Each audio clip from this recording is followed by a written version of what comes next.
이 아침에 함께 보실 말씀, 우리 신약성경 사도행전 2장 말씀 함께 보시겠습니다.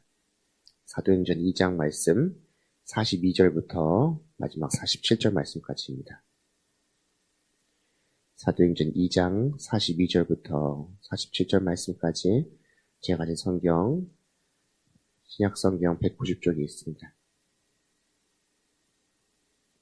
우리 말씀 나누기에 앞서 오늘 어제 저희 문제가 나눈 것처럼 김인환 집사님 오늘 아침에 발인 예배가 있다는 거 다시 한번 안내해드리고 교회 8시에 출발하게 됩니다. 또한 장례 관계로 오늘 금요 기도회는 각자 가정에서 드린다는 거 다시 한번 공지해드립니다.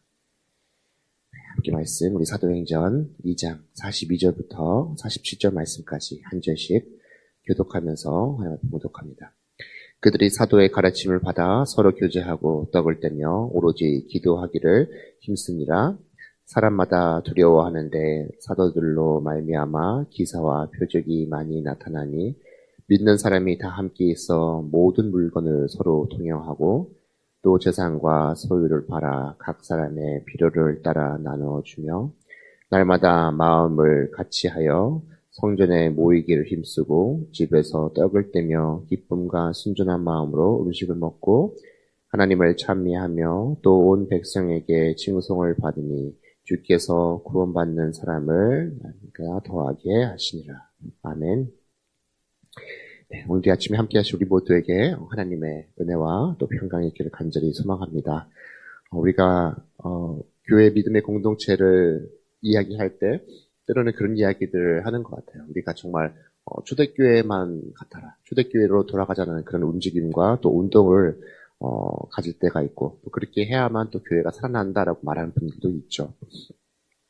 또 우리는 어떻습니까? 또 이렇게 교회들이 때로는 다른 교회를 바라보면서 그 교회에서 성공했던 프로그램들이나 또한 여러 가지 그런 행사들을 또 모방해가지고 또 차용해서 하는 경우들이 많이 있습니다. 저 역시도 이제 어떻게 하면 우리 믿음의 공동체가 더 건강한 공동체로 세워질 수 있을까 하다가 이 사도행전 말씀을 함께 보게 되었습니다. 사실 이 말씀만 우리가 보게 된다면 많은 어떻게 보면 이 모습들을 우리가 따라함을 통해서 공동체가 건강해질 수 있겠다라고 생각을 할 수 있겠지만 결국 오늘 말씀에서 더 중요하게 얘기하는 것은 우리가 2장 전체 말씀을 보면은 왜 지금 이 사도행전 가운데 이 믿음의 공동체가 이렇게 행동을 하는지 우리가 알 수가 있게 됩니다.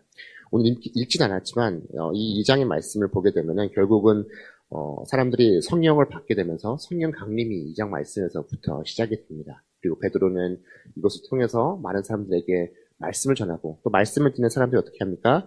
회개와 세례 또한 구원의 역사가 그들 가운데 일어나게 되면서 이렇게 공동체에 새로운 변화가 일어나게 된다는 것을 우리가 알 수가 있습니다. 결국은 교회는 교회의 모습은 또 건강한 교회의 모습은 이 복음의 결과이지 우리가 무엇을 함을 통해서 건강해지는 것이 아니다라는 것을 다시 한번 저희들에게 이야기를 해주고 있다는 것을 알 수 있습니다. 그래서 오늘 먼저 말씀 속에서 우리가 어떻게 하면은 이 건강한 공동체를 이루어갈 수 있는지를 보게 되면은 먼저 말씀과 진리에 붙어있는 공동체가 되어야 된다는 것을 우리가 알 수 있습니다. 42절 말씀을 어떻게 시작됩니까?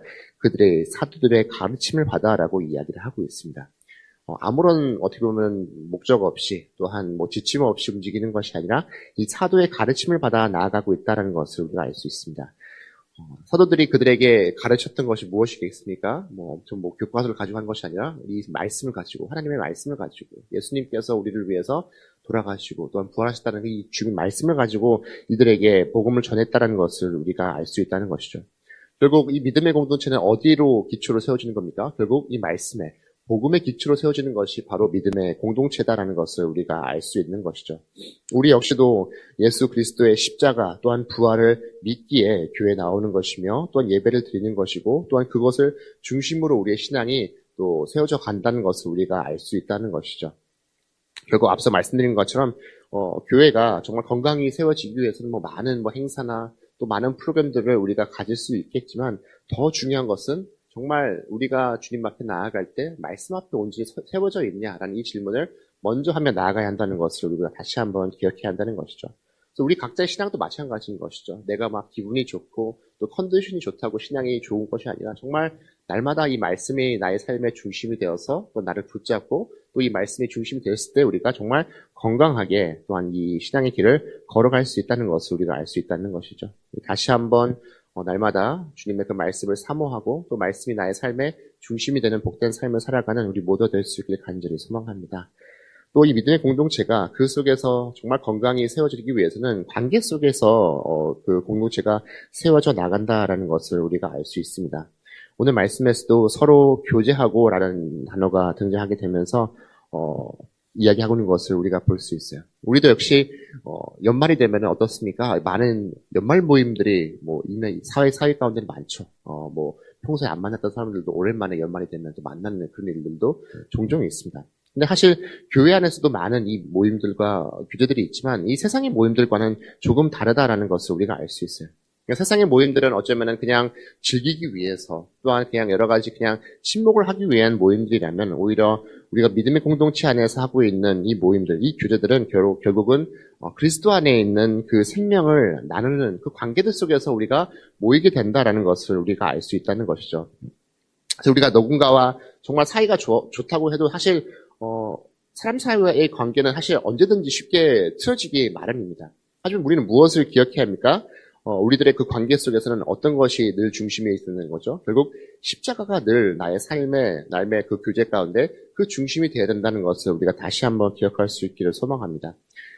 그래서 우리가 이 건강한 공동체를 만들기 위해서 건강한 공동체는 정말 아무런 문제 또 아무런 걱정이 없는 그러한 공동체가 아니라 때로는 그 속에 어려움과 또한 뭐 부딪힘이 있다 할지라도 다시 한번 그 십자가의 능력, 십자가 그 생명을 가지고 서로 용납할 수 있는, 서로 품어줄 수 있는 그런 공동체가 되어야 할 줄로 믿습니다. 그래서 결국은 믿음의 공동체는 상처가 없는 공동체가 아니라 하나님께서 주신 그 십자가의 은혜를 통해서 다시 한번 회복을 만들어 나아가며 그 속에서 더 깊은 교제를 나누어가는 그런 공동체라는 것을 기억하는 저희 모두가 될 수 있기를 간절히 소망합니다. 세 번째로 오늘 말씀 속에서 우리가 이 믿음의 공동체가 건강해지기 위해서, 건강에 세워지기 위해서는 우리 예배와 일상이 늘 연결되어 있어야 한다는 것을 우리가 다시 한번 기억해야 한다는 것을 오늘 말씀 속에서 이야기를 하고 있습니다. 그래서 오늘 말씀 속에서도 이야기하는 것이 그들이 서로 떡을 뗐다라는 이야기가 함께 또한 나오고 있다라는 것을 우리가 볼 수가 있다는 것을 말씀 속에서 등장합니다. 날마다 마음을 같이하여 성전에 모이기를 힘쓰고 46절 말씀입니다. 집에서 떡을 떼며 기쁨과 순전한 마음으로 음식을 나눠 먹고라고 이야기를 합니다. 그래서 우리 역시도 뭐 가정에서 함께 밥을 먹죠. 근데 교회 안에서 우리가 이 떡을 뗀다라는 것은 어떤 것을 말합니까? 우리가 어제 성탄절 예배 가운데도 함께 했던 것처럼 같이 함께 주님의 식탁을 나누고 또한 성찬을 나눈다라는 것을 이야기하고 있다는 것이죠. 결국 오늘 말씀 속에서 이 교회에 모이기에 힘썼다. 또한 예배 가운데 또한 일상 속에서 우리가 떡을 뗐다는 것은 결국은 우리가 일상 속에서도 주님을 기억하는 그 식탁의 자리들 가운데 함께 모인다는 것을 오늘 말씀 속에서 이야기하고 있는 것을 볼 수 있습니다.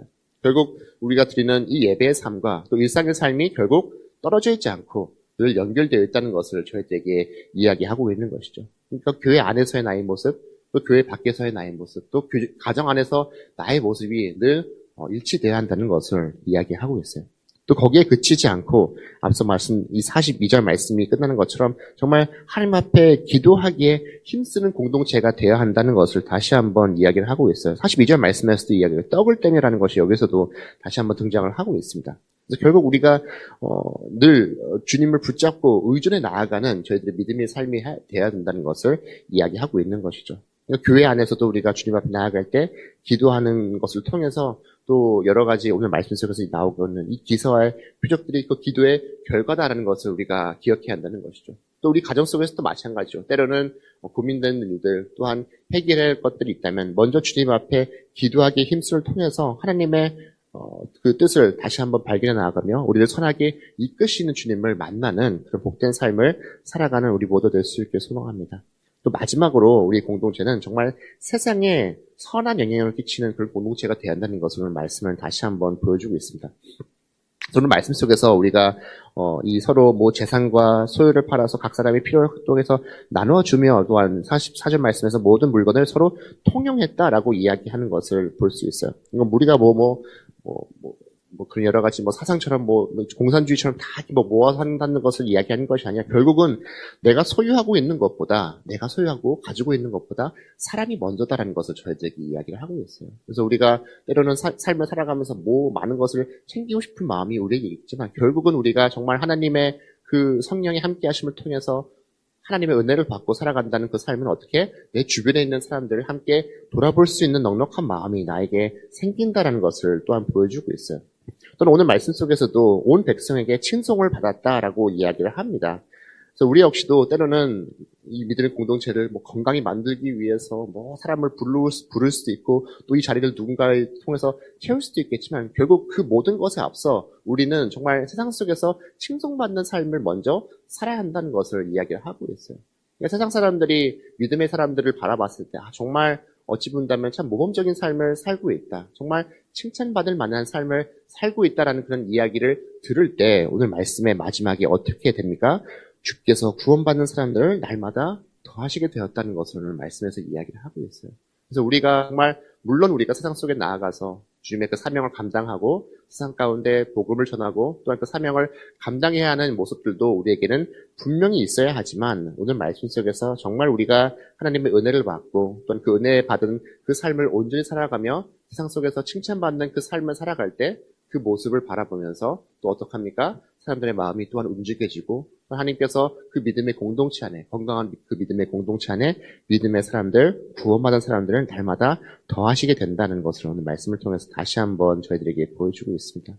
결국 이 믿음의 공동체가 정말 이 건강한 교회가 되기 위해서 또한 우리 어쩌면 지금 오늘날의 교회들이 이 초대교회와 가지고 있는 가장 큰 차이가 있다고 한다면은 환경의 차이가 아니라 정말 복음에 대한 그 반응을 어떻게 우리가 가지고 나아가냐라는 것을 오늘 저희들에게 다시 한번 질문으로 던져주고 있습니다. 우리 역시도 늘 복음 앞에서 또한 성령의 그 인도하심 가운데 귀 순종하는 저희들의 삶이 될 수 있기를 간절히 소망하며 우리가 만들어가는 이 공동체, 건강한 공동체는 정말 완벽한 공동체가 아니라 복음 앞에 반응하는 사람들이 모이는 그런 공동체라는 것을 다시 한번 기억해 나가며 우리 말씀 앞에 민감히 반응하는 저희들의 삶이 될 수 있기를 간절히 소망합니다. 함께 기도하시겠습니다. 사랑과 은혜가 충만하신 하나님 아버지, 이 추운 아침 가운데도 저희들 지켜주시고 또 선하게 인도해 주심에 감사합니다.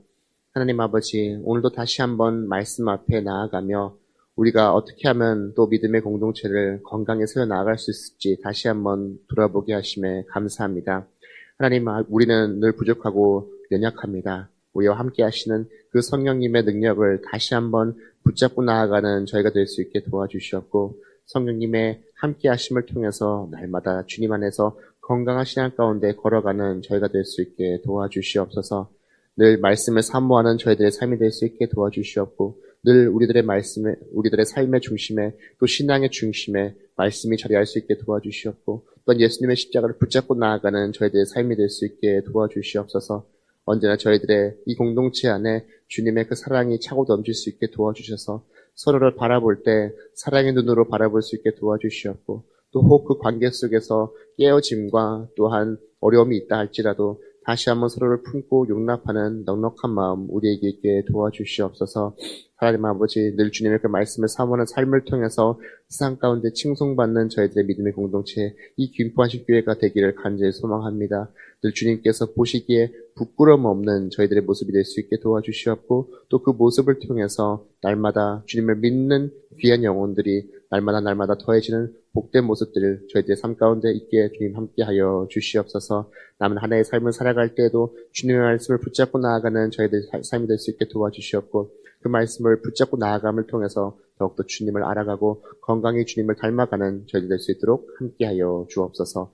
감사드리며 이 모든 말씀 사랑이 많으신 예수님 이름으로 기도합니다. 아멘.